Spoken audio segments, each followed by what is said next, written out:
There's no time to waste. Lebanon needs to sort its crippling garbage problem. After the government closed a huge landfill in 2015 without an alternative, dumping and burning waste on the streets has become widespread. From overflowing trash bins to littered sidewalks, garbage can be seen everywhere, on streets, in public parks, and even beaches. In a country once renowned for its beauty, Lebanon is no longer what it used to be. We're here at a garbage dump in the town of Sidon, just south of Beirut. Many of Lebanon's garbage dumps are along its beautiful coastline. The problem being, with the garbage not being adequately dealt with over the last few years, it's mounting and much of it is ending up in the sea. Wind, rain, and climbing garbage piles leads to garbage falling into the water. Local fishermen whose boats sit just below a garbage dump say they have also witnessed trucks dumping the trash directly into the sea. يشيلوه بالجرافة الزبالة يحطوها بقلب الكاميون ويجي الكاميون من قلب المينا لهون ويروح يكب زبالة بالبحر بلا معمل فرز بلا شيء. من بعد ما لحينا عليهم مزبوط عملوا حاجز صخرة كرمال يحطوا الزبالة بقلبه. This beach in the Zouk Mosbeh district, just north of Beirut, was once a popular swimming spot for Lebanese families. It's now one of the worst victims of the city's waste crisis, as coastal dumps are being pushed to their limits. Jocelyn Keddy is the founder of Recycle Lebanon, an NGO she started in response to her country's national waste crisis. Her team educates the community about recycling and works with them to find solutions. This isn't only at this beach. This is the state across the Lebanese coastline, inside our mountains, inside our rivers. But this beach is an awakening, wake-up call to say, I'm sick. According to some reports, by 2016, an estimated 2 million metric tons of waste sat along Lebanon's coast. As the rubbish spilled into public spaces, so did the public, demanding the government do more.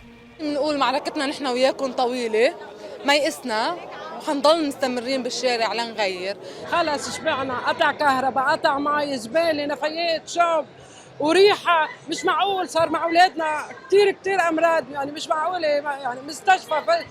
Doctors say there are very serious health concerns with all this garbage out in the open.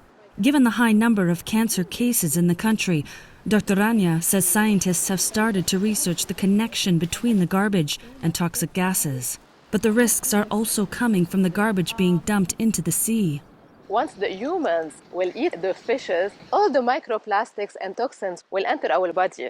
It can cause cancers in the gastrointestinal system, but also as it's going to spread in all the body, it can cause somewhere else cancers.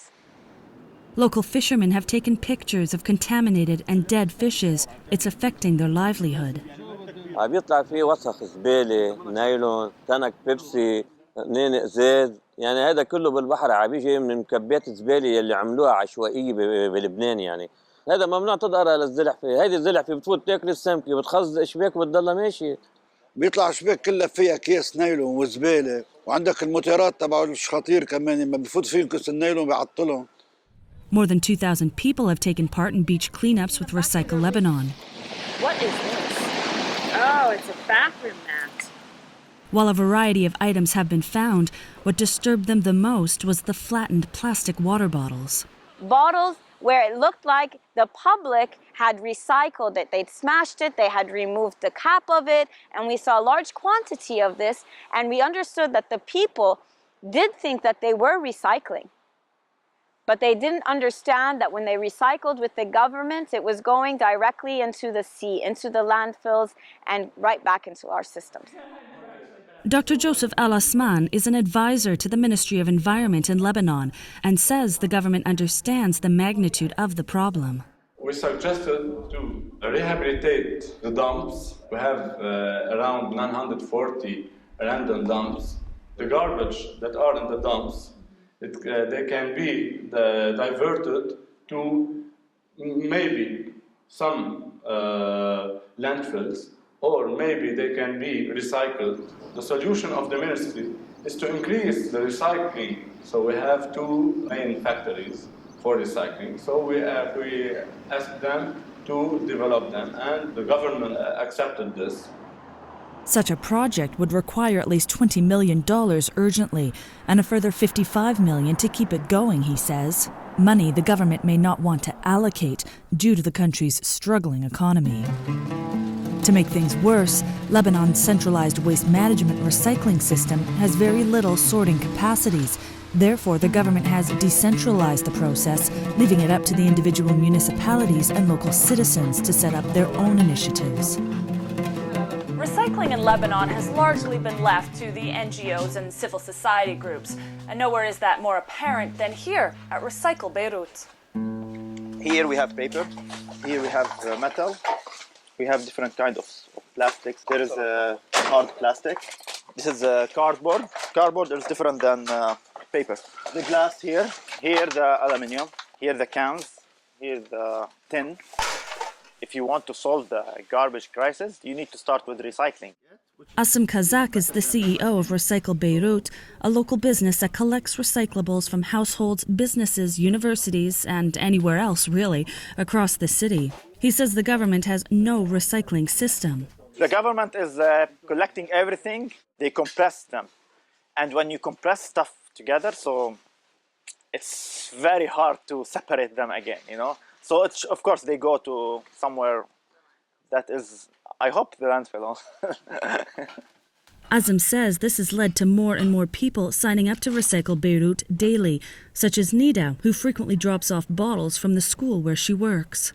Since the government is not doing anything, I found Recycle Beirut on the website because you walk around Lebanon and you see everybody throwing garbage and nobody's recycling. And the people are not being taught. They're not aware of how dangerous it is for us not to recycle. Recycle Beirut collects and sorts each item separately and then sells the raw materials to individuals or companies who reuse it to manufacture new products. One such manufacturer is Waste Studio. It fits perfectly in the Waste Studio takes expired advertising banners and turns them into stylish fashion accessories. to reuse advertising banners, leftovers of boat covers, leftovers of seat belts. We reuse also bicycle and car and the truck inner tubing.